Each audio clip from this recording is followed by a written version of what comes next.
Ele, ele não está atrasado na oferta. Mas não deixou de contribuir. Que bênção. Hein? Meus irmãos, que alegria estarmos mais uma vez aqui, desfrutar desse momento de edificação. Isso é muito prazeroso aos nossos corações. Como é precioso cultuar a Deus. Essa é uma das maiores bênçãos que o povo de Deus pode desfrutar aqui nessa terra. Cultuar, estar junto.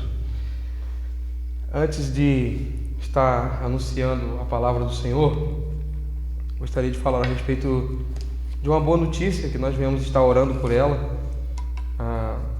Terreno aqui ao lado foi cedido para a nossa congregação, cedido de modo que nós venhamos usufruir desse terreno do modo que a gente quiser. Ainda não podemos construir, por isso que nós temos que orar. Orar para Deus abrir a porta para que nós possamos construir logo. Já limpamos ele, vamos fazer um mutirão da cerca agora, né? Trazer ferramenta para cá. Os eucaliptos já vão estar sendo colocados aí, esses foram doados também. Agora só falta um arame e o grampo, e o resto pé de cabra, o resto é com a mão de obra. Pé de cabra, cavadeira, tiradeira, o resto a gente vai estar juntando a turma aí, cada um trazendo uma ferramenta, martelo. Vamos estar tampando aí agora, cercando. Aí, de início nós vamos estar colocando um saibro, usando para estacionamento, e fazendo um espaço de cantina.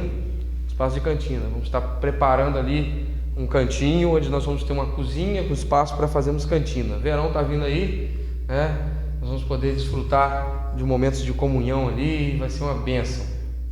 E no mais, no futuro, enquanto a gente usufruir, vai estar assim. Se Deus abrir a porta, a gente vai logo avançar com a obra, e Deus certamente vai nos dar direção. Estejam orando por isso. Nós temos colocado diante do Senhor esse trabalho aqui, e nós plantamos a congregação no coração do bairro para crescer junto com o bairro. O bairro está em desenvolvimento, certamente esse bairro logo terá uma estrutura de saneamento básico adequada, terá calçamento, tratamento de esgoto adequado. Tudo isso, certamente, agora nós devemos nos colocar diante de Deus em oração para que nós venhamos crescer juntos. Uma igreja que não olha para frente e trabalha para alargar as fronteiras do reino, ela está fadada à míngua. Ela pode minguar, pode cair nas mesmices, ela pode cair em situação que seja de negligência ao evangelismo, à pregação do evangelho, ao avanço do reino. Então, irmãos, esteja orando, venha participar conosco. Logo estaremos aí anunciando um dia que nós faremos um mutirão aqui. As mulheres vão cozinhar em casa, trazer para a gente comer, vamos dar um jeito aí, e vai ser uma benção, É assim que é a igreja. Essa igreja tem que viver esses momentos prazerosos, de mutirão, de estar junto, de participar desse avanço, todos juntos, tudo em comum, até o serviço, Amém? Então, vamos estar orando por isso. Também gostaria de estender ao convite dos amados irmãos que estão conosco hoje sobre o domingo às 8h30, nós temos a nossa escola bíblica dominical aqui na igreja, na congregação. É uma grande bênção. Às quartas-feiras nós temos um culto na igreja. Ontem nós não pudemos subir, Miguel e Alcimara passaram no teste ali, na prova. Vamos ver se vamos ver quem tem coragem, Não, vamos lá, vamos partir, E de fato a chuva foi uma grande bênção. Choveu de fora a fora, Foi uma maravilha. Lá na roça choveu bastante, os valõezinhos chegaram encher bem, Isso foi muito bom também. E na quarta-feira, 19h30, nós nos reunimos ali na igreja. E no domingo, 6h30, 18h30, temos o nosso culto, Então, convide pessoas, aqueles que desejarem ir na Kombi, possam ir com a gente. Domingo quase que eu mandei mensagem para o Guilherme. Eu tinha certeza que o Guilherme estava por aqui, porque encontro de moto São Fidélis não é possível que o Guilherme estaria em outro lugar, Quase que eu mandei mensagem para o Guilherme para a gente dar um voo lá na roça, no sábado ou no domingo, para ele conhecer lá. Eu fui pensando no Guilherme, falei, puxa vida, podia ter chamado, se ele estivesse aí na área, ele podia dar um voo lá com a gente, né? E certo momento nós estaremos juntos ali. O Guilherme vai conhecer também ali nossa casinha na roça, nosso cantinho, nossa igreja, vai ser uma bênção. Irmãos, vamos então abrir a palavra de Deus, Romanos capítulo 10.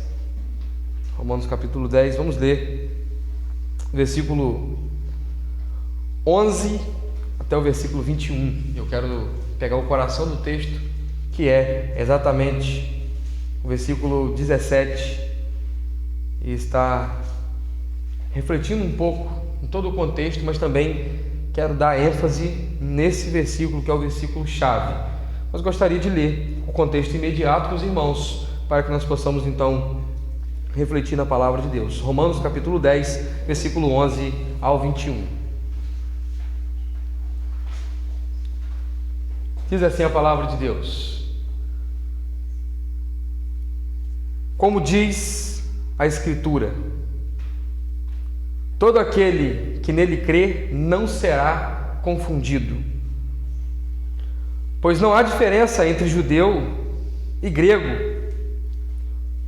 Um mesmo é o Senhor de todos, rico para com todos os que o invocam.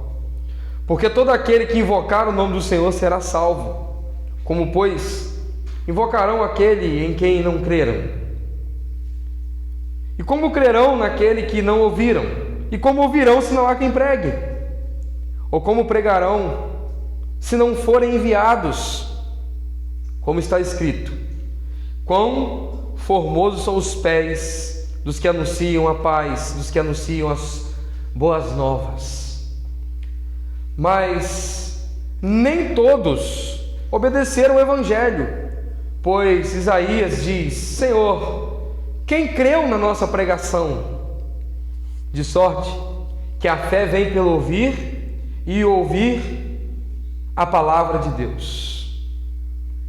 Mas digo, não ouviram? Sim, por certo, pois toda a terra saiu a voz deles, e as suas palavras até aos confins do mundo. Mas digo, Israel não soube? Primeiro, diz Moisés: eu vos porei em ciúmes com todos aqueles que são povo, com gente isenta vos provocarei ira, ou com gente estranha vos provocarei ira. Isaías ousadamente diz: fui achado pelos que não me buscavam, fui manifestado aos que não perguntavam por mim. Mas contra Israel, ele diz: todo dia estendi as minhas mãos a um povo rebelde e contradizente. Até aqui, palavra do Senhor. Deus, abre os nossos ouvidos espirituais, abre o nosso coração, Deus, de modo que possamos ouvir a Tua palavra e que ela seja captada, Deus, por nós, entendida por nós.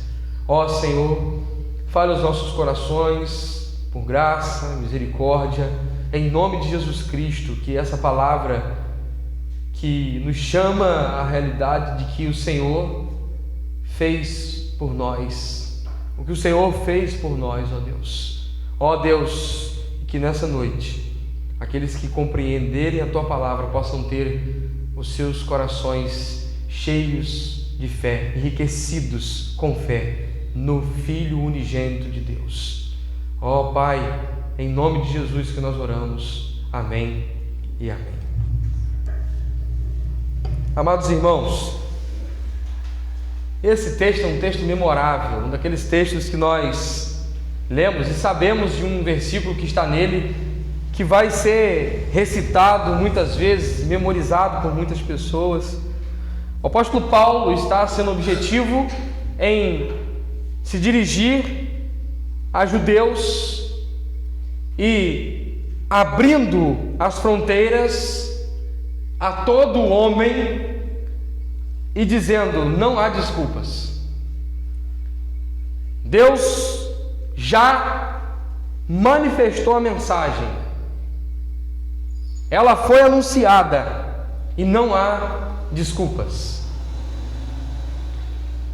Fiquei observando esse texto e meditando, ruminando e passando de novo nele, e observando nesse texto a forma que o apóstolo Paulo aplica a mensagem para que ele venha tirar qualquer desculpa de cena.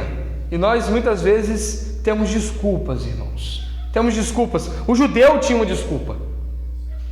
O judeu, ele estava falando: mas Paulo, essa mensagem da graça, o evangelho da graça, é uma novidade para nós. Nós nunca ouvimos isso antes. Nós não sabíamos dessa mensagem. Nós não entendemos quem é Cristo. Não tinha sido anunciada essa mensagem para nós. E Paulo está argumentando com eles de forma objetiva, dizendo que não há desculpas. E está mostrando, à luz das Escrituras, que fora dada aos judeus o Antigo Testamento, a Torá, os profetas, os salmos.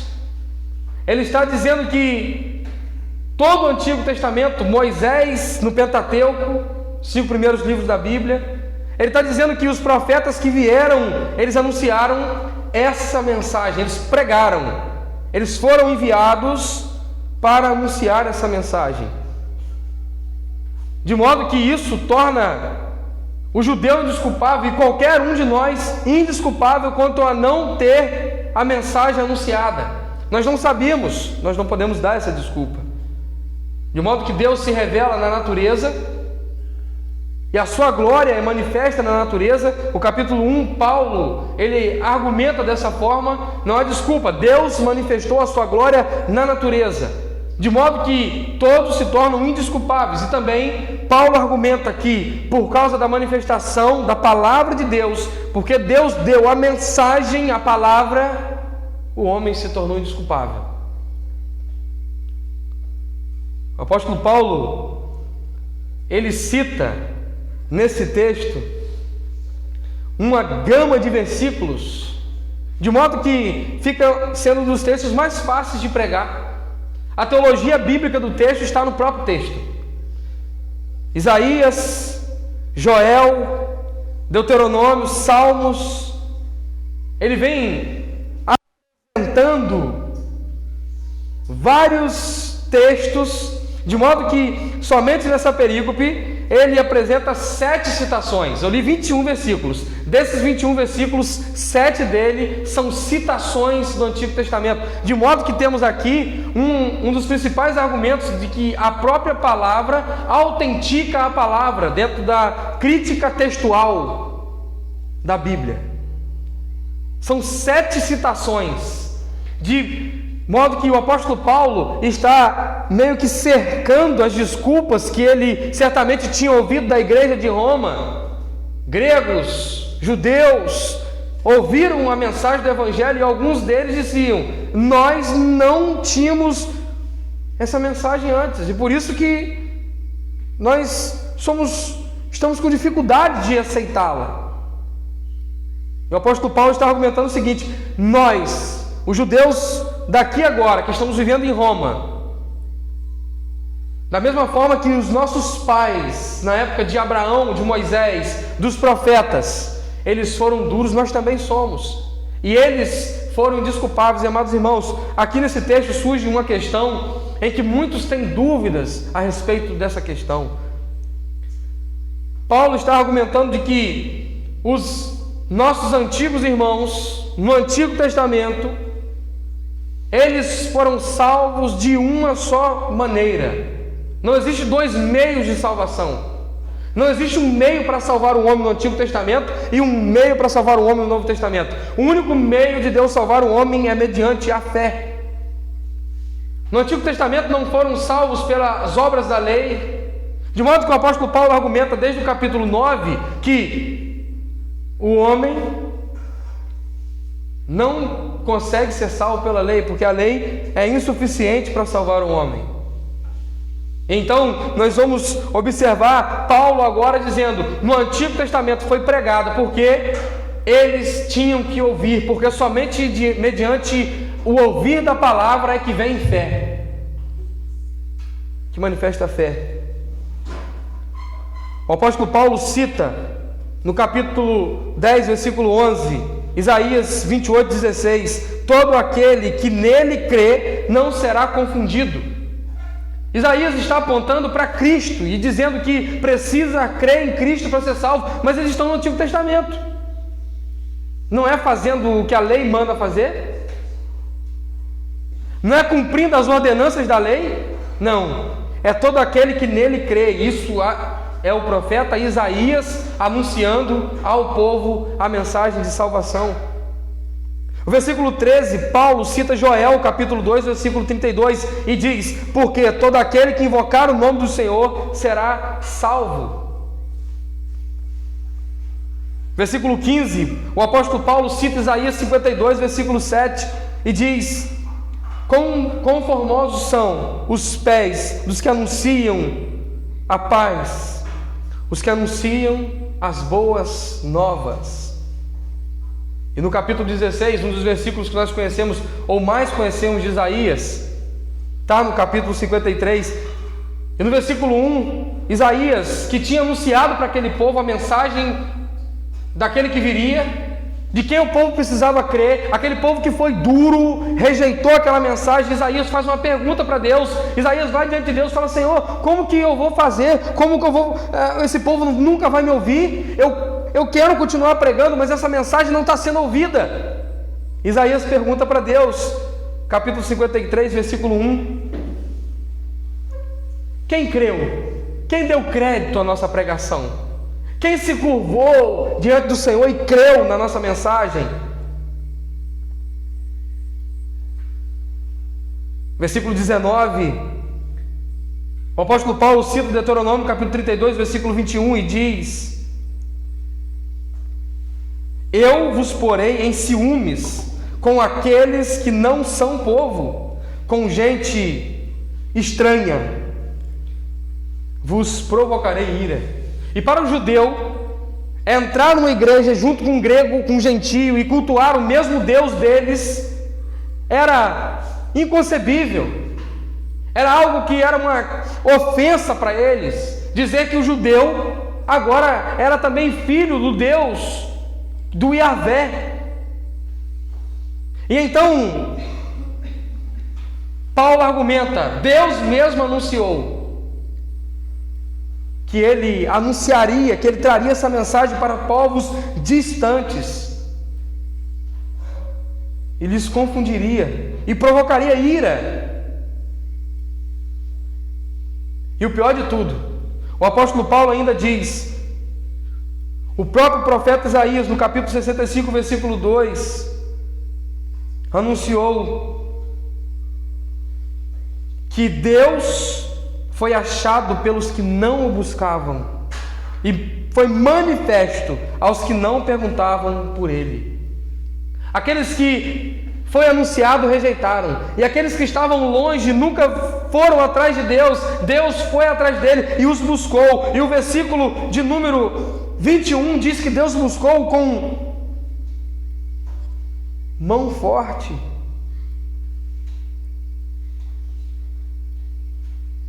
Um povo que era contradizente, rebelde, que não tinha dado ouvido à mensagem. Assim como nós, irmãos, Paulo está se dirigindo a uma igreja que tinha muitas desculpas para se esquivar da obra da graça, se esquivar de reconhecer o Deus Pai que enviou o Deus Filho para salvar pecadores, e que por intermédio do Espírito Santo atraiu corações e os salvou.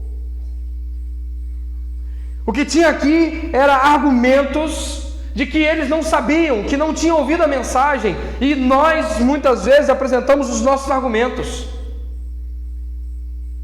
Muitas vezes a nossa religiosidade, outras vezes as nossas crenças que nós inventamos, outras vezes aquilo que nós sempre fizemos, outras vezes aquilo que nós não queremos abandonar do pecado. E temos as nossas desculpas.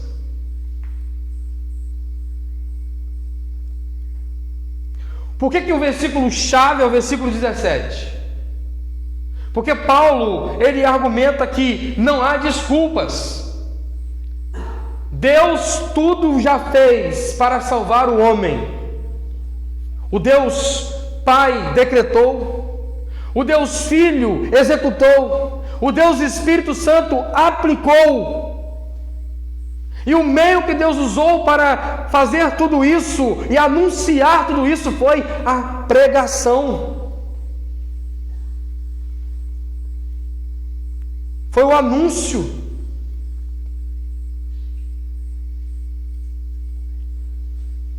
1 Coríntios capítulo 1, versículo 21 diz: aprove ao Senhor alcançar aqueles que estavam distantes por intermédio da loucura da pregação. Paulo, escrevendo a Timóteo, lhe aconselha, diante de dias que teriam falsos mestres, falsos ensinos, homens de coração duro, homens que seriam completamente danosos para a fé. O apóstolo Paulo escreve, capítulo 4, versículo 2, e diz, 2 Timóteo, pregue a palavra. Pregue. 1 Coríntios capítulo 2, versículo 2, o apóstolo Paulo diz: quando estive entre vós, nada me propus anunciar, a não ser Cristo Jesus. A pregação é o meio de Deus para transmitir as verdades, a fim de que o homem se torne indesculpável. Por isso que no Antigo Testamento, o que os profetas fazem? Eles pregam. O que acontece em Neemias capítulo 8, versículo 1 ao 12? O povo estava voltando do cativeiro. O povo estava novamente vivendo a restauração de Jerusalém. E o que Deus propõe ao povo? Esdras abre o livro da lei e lê nela de manhã até de tarde, e explica ao povo, e prega ao povo. O que Jesus faz aos seus discípulos, amados irmãos? Ele prega, ele ensina. E capítulo 24, versículo 27 de Lucas, diz que, começando por Moisés, ele ensina toda a verdade de Deus. Quando o Espírito Santo vem, capacita a igreja está agora inaugurada, plantada.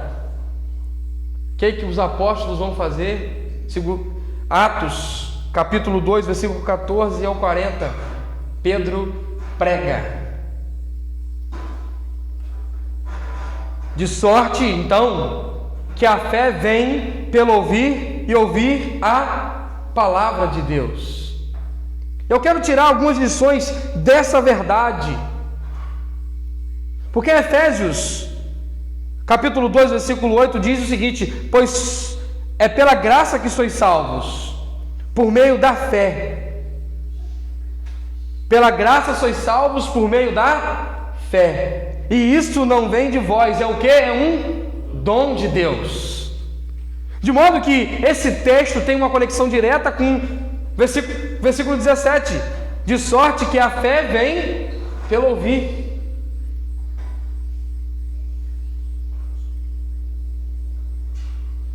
Observe uma coisa comigo, e eu quero que os irmãos me entendam bem aqui nesse versículo e saiam daqui com isso bem claro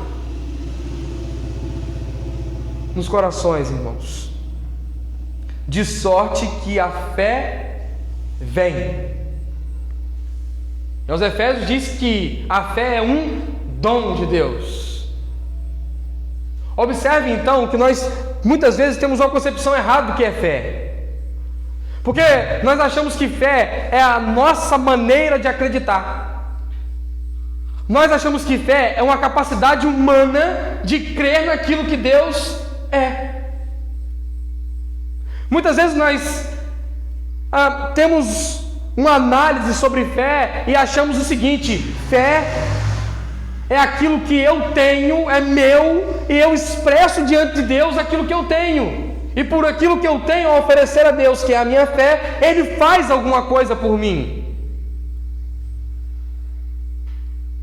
Se fosse assim, esse texto estaria dizendo alguma coisa diferente disso. Mas o texto diz que a fé vem.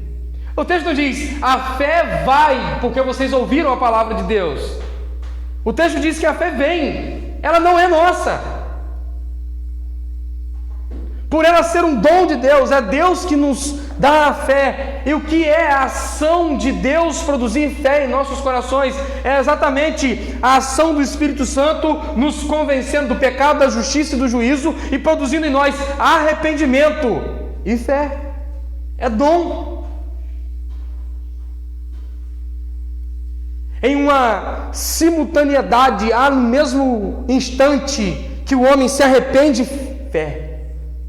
Não tem como descobrir o que vem primeiro. Embora os teólogos, desde os concílios de Trento, Laodiceia e tantos outros, tentaram descobrir o que vem primeiro, o arrependimento ou a fé, nós sempre chegamos ao mesmo lugar. Não temos como descobrir. O que temos que entender é que fé e arrependimento acontecem em um ato divino, quando o Espírito Santo alcança o coração do homem pecador. O dom de Deus é entregue a Ele. A primeira reflexão, então, que nós temos é que a fé não é nossa, ela vem de Deus, é um dom, de sorte que a fé vem. Logo, a fé não é uma capacidade humana de acreditar em quem Deus é, mas é uma dádiva de Deus que leva o homem a se arrepender dos seus pecados e a crer no que Deus fez por ele para o salvar dos seus pecados e o livrar do inferno.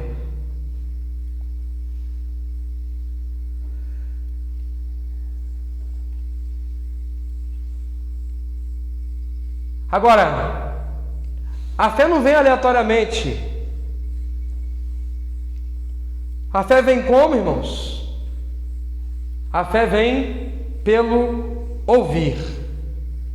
Ouvir. Por isso que Deus levanta os profetas, os apóstolos, os pregadores e anunciam a mensagem. Por isso que Deus manda o seu Filho como um Salvador que também prega a mensagem. Por isso que Deus manda João Batista para anunciar que viria Cristo. Deus está cercando a humanidade de modo que ninguém tem como dar desculpa e falar assim, mas eu não sabia. Porque até quando diz a respeito da escatologia, quanto à volta de Cristo, o Evangelho do Reino será anunciado aos 4 cantos da terra, e então virá o fim. Ninguém será isento de ouvir a mensagem, em nenhuma época, em nenhum lugar. Ninguém vai poder dizer, Deus, eu não ouvi a mensagem, porque Deus proveu a pregação, o anúncio do Evangelho. Por isso, a existência da igreja na terra, para glorificar a Deus e anunciar a mensagem. Nós vamos observar, irmãos, que a fé vem pelo ouvir. Então nós precisamos de quê? Nós precisamos ouvir a palavra de Deus. E depois, no segundo momento, nós precisamos anunciar a mensagem de Deus. Precisamos anunciar, as pessoas precisam ouvir. Então vamos fazer um culto e lá nós vamos tocar um worship maneiro. E as pessoas vão ficar emocionadas, e depois a gente impõe as mãos sobre as pessoas e ora por elas, e elas caem, e elas desabam. Meu irmão, isso não vai converter ninguém. Isso não vai produzir fé no coração de ninguém. A garantia das Escrituras é que a fé vem pelo ouvir. Tem que ser anunciado o Evangelho, e anunciado com clareza. Neemias capítulo 8 me mostra muito disso, porque o que acontece?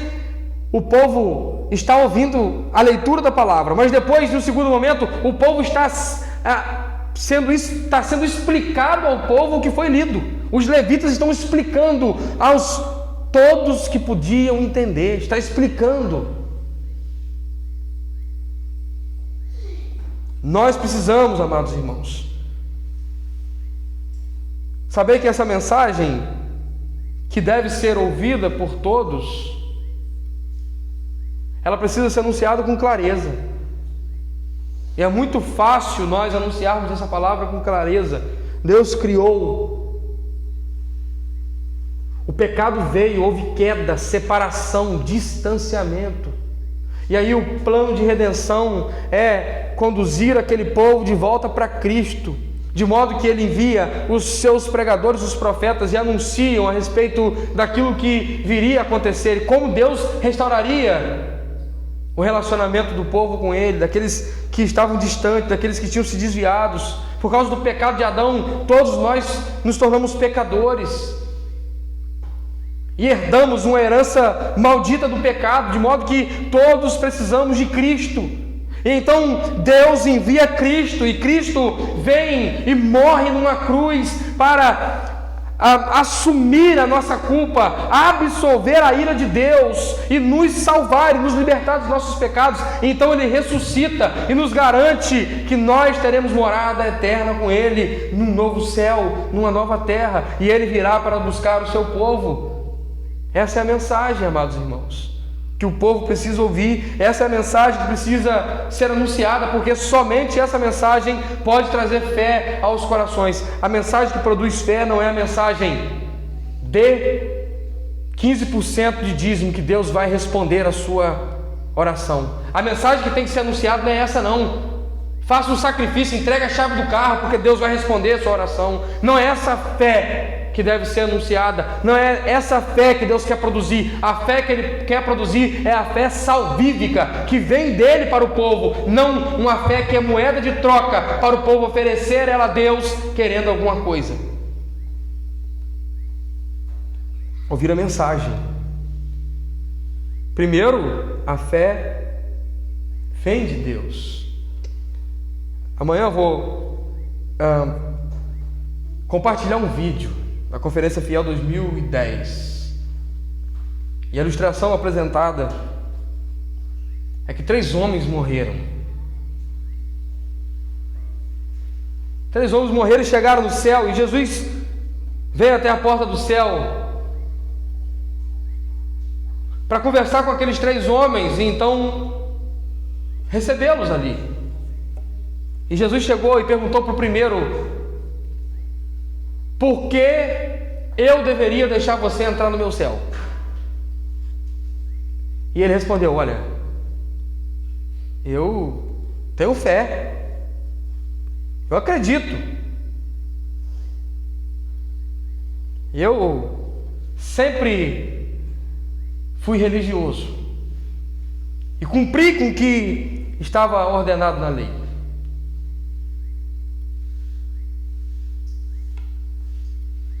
E aí Jesus disse para ele: então você está me dizendo que você quer entrar no meu céu por algo que você fez? E ele respondeu: sim, eu fiz o que a lei mandou fazer. E Jesus disse: não, afastai, apartai-vos de mim. E o segundo, então Jesus chamou e disse: e você, por que você acha que deveria entrar no meu céu? E ele responde: eu deveria entrar no céu porque eu pratiquei as boas obras, eu fui bom, eu nunca feri as leis morais, e eu ajudei os pobres, e eu fui à igreja. E Jesus mais uma vez pergunta: então você está me dizendo que você deveria entrar no meu céu por algo que você fez? E ele respondeu: sim, eu fiz, e eu acho que eu mereço entrar no céu por aquilo que eu fiz. E Jesus mais uma vez disse: apartai-vos. Então ele virou para o terceiro homem e falou: e você? Qual é o seu argumento? Por que eu deixaria você entrar no meu céu?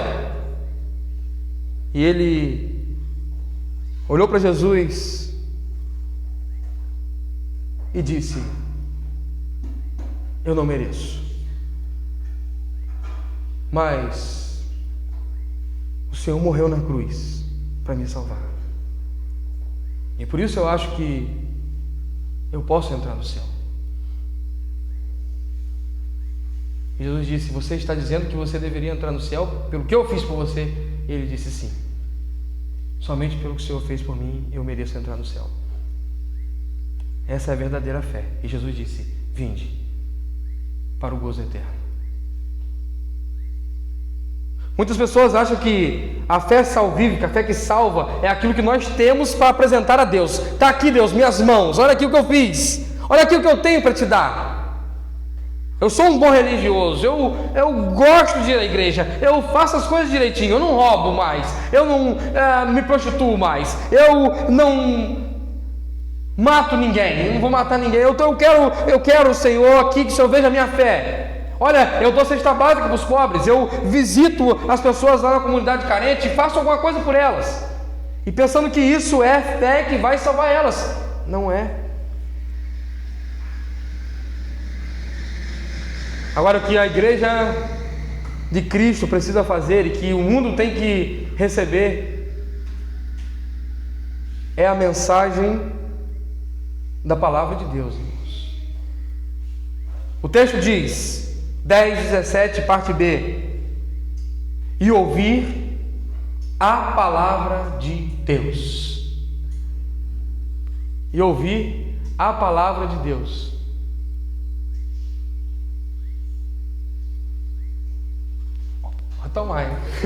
Vai tomar, hein?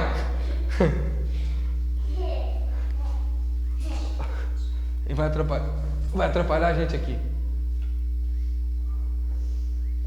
Não tem fé para derrubar ele, vou fazer o quê?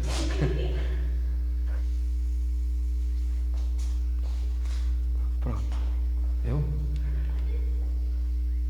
O que acontece, irmãos?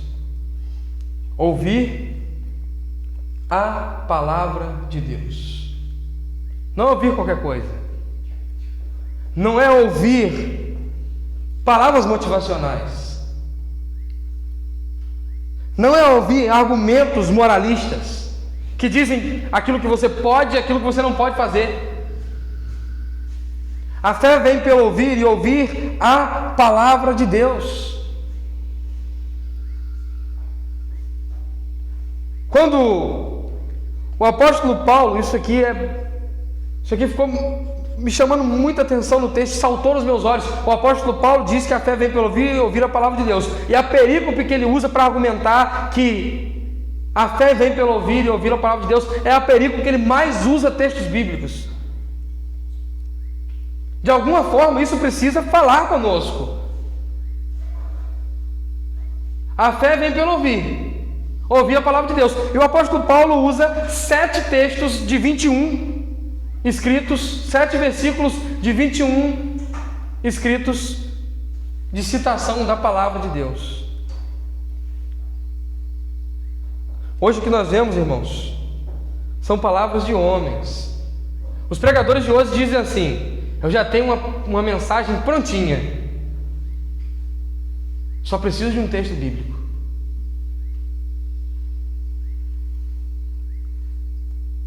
Eu escutei recentemente, irmãos, um cara abrindo a Bíblia no culto e falando bem assim: olha, eu tinha um sermão, um esboço,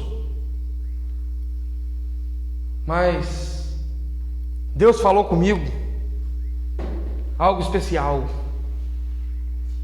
O que poderia ser mais especial para o povo de Deus reunido em culto do que alguém ler o texto em casa, anotar o texto, orar por aquele texto que leu e trazer ao povo a mensagem? O que nós vemos são pregadores que abrem a Bíblia, leem um versículo, saem do versículo e nunca mais voltam para aquele versículo. No final o cara fala assim: mas por que o pregador leu aquele texto? Ele lê um versículo e começa a contar a sua história de vida. E embora o testemunho de vida seja importante, não é uma pregação, irmãos. Não é a palavra de Deus. Por que nós temos que anunciar a palavra de Deus? Porque 2 Timóteo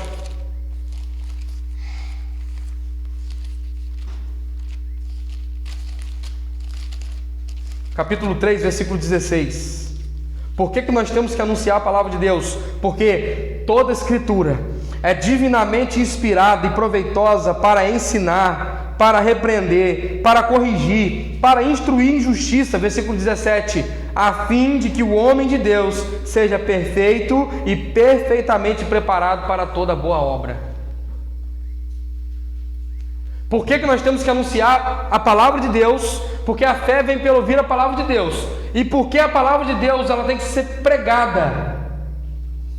Porque ela é suficiente e inspirada, irmãos.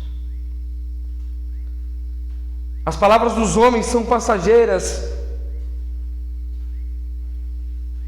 não produzem fé no coração dos ouvintes. Só a palavra de Deus produz fé. Deus quer que nós anunciemos a palavra de Deus.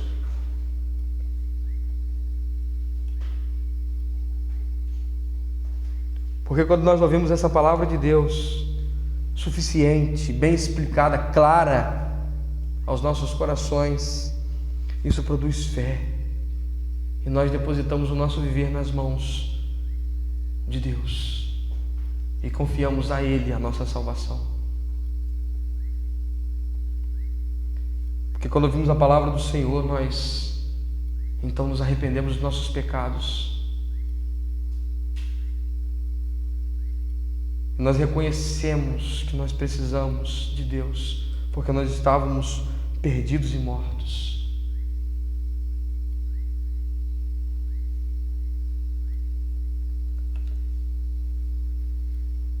A única coisa que um morto consegue ouvir para ter vida de novo é a palavra de Deus. Nada pode tirar o homem do seu estado de morte espiritual, se não for a palavra de Deus. Quero concluir então, amados irmãos, dizendo para todos vocês que estão aqui, aqueles que nos ouvem posteriormente, que a mensagem de Deus para os nossos corações é a mensagem que Paulo anunciou aos Coríntios.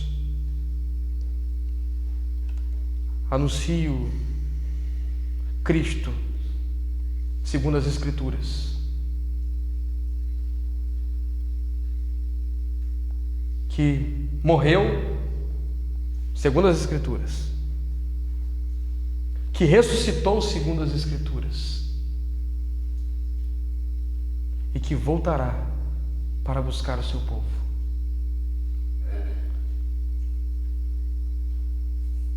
Quero concluir dizendo que essa mensagem é a mensagem poderosa que pode te tirar dos seus pecados, restaurar a sua vida com Deus.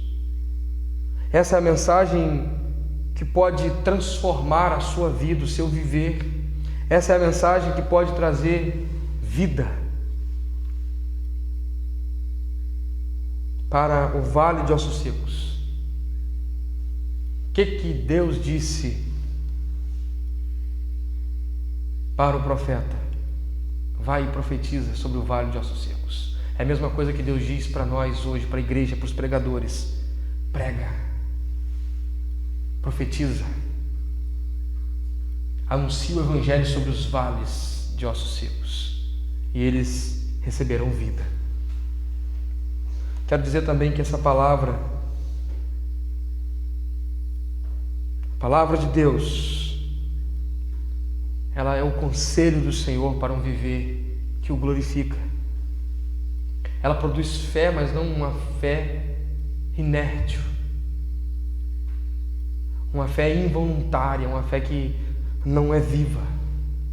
Os conselhos de Deus produz no coração do salvo, em segundo momento, a maneira na qual ele deve se portar, ou como a qual ele deve se portar, como ele deve viver, de modo que ele glorifique a Deus com o seu viver. Essa palavra, ela pode trazer descanso ao cansado, ela pode trazer vigor ao que está abatido, ela pode trazer restauração, ela pode trazer cura, ela pode trazer renovo, ela pode produzir recomeço. A palavra de Deus que produz fé nos corações. E quando muitos ouviram o discurso de Jesus, do vinde a mim, eles vieram, eles foram a Jesus. Mas quando daquele grupo muitos ouviram Jesus dizer: tem que comer da minha carne e beber do meu sangue, tem que participar do sofrimento do evangelho, tem que renunciar, tem que abrir mão, tem que deixar o pecado, muitos deles começaram a sair de fininho, dizendo: duro é essa palavra, quem pode ouvir? Eu quero dizer que a mensagem do evangelho não é só uma parte que te satisfaz, uma parte que te agrada. A mensagem do evangelho é aquilo que te desagrada, que diz: você não pode continuar assim, você tem que ser transformado. Isso não agrada a Deus, não é assim que o crente deve se portar. A mensagem do evangelho é o todo, e ela deve nos cortar toda vez que nós ouvimos. Muitos que abandonaram, saíram, foram embora, saíram de fininho. Os discípulos foram saindo de fininho. Não dá para mim, não, isso eu não quero. Ei, que história é essa? E Pedro, depois de Jesus ter virado para os discípulos e dirigido mais uma vez a palavra firme a eles, dizendo: vocês também não querem ir? Pedro respondeu: para onde iremos nós? Pois só tu tens o quê? Palavras de vida eterna. Para onde você vai? Aqui em Cristo tem palavras de vida eterna. Para onde nós vamos, irmãos? Para onde nós iremos? Se só em Cristo tem as palavras de vida eterna. Tem palavra de vida eterna.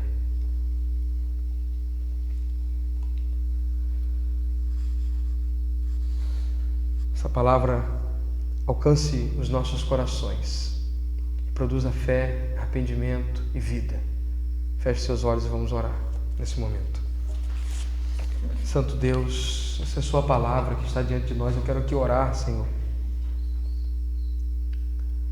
pedindo ao Senhor que possa estar agindo por meio da sua palavra nos corações, e que ela, suficiente que é, possa produzir vida, fé e arrependimento, Senhor. Em nome de Jesus, nós entregamos nas suas mãos cada ouvinte, amigo da sua palavra, pedindo ao Senhor que possa estar completando a obra, e aquele que começou a boa obra há de completá-la. Senhor, em nome de Jesus, nós te agradecemos, Senhor, por sua palavra, Deus, que chegou até nós, que nos alcançou, que nos transformou, que nos restaurou, Senhor, que nos deu nova vida. Ó Deus, nós pedimos, ó Deus, que os nossos novos irmãos possam desfrutar dessa palavra em seu viver, e que elas possam produzir, ó Deus, fé em seus corações, de modo que dia após dia eles tenham mais e mais sede e fome de Ti, Senhor. Em nome de Jesus, Deus, nós oramos certos, conscientes, convictos de que a sua palavra não volta vazia. É em nome de Jesus que nós oramos. Amém e amém. Amados irmãos, que a palavra de Deus possa habitar ricamente em nossos corações. Em oração silenciosa estaremos assim encerrando o culto dessa noite.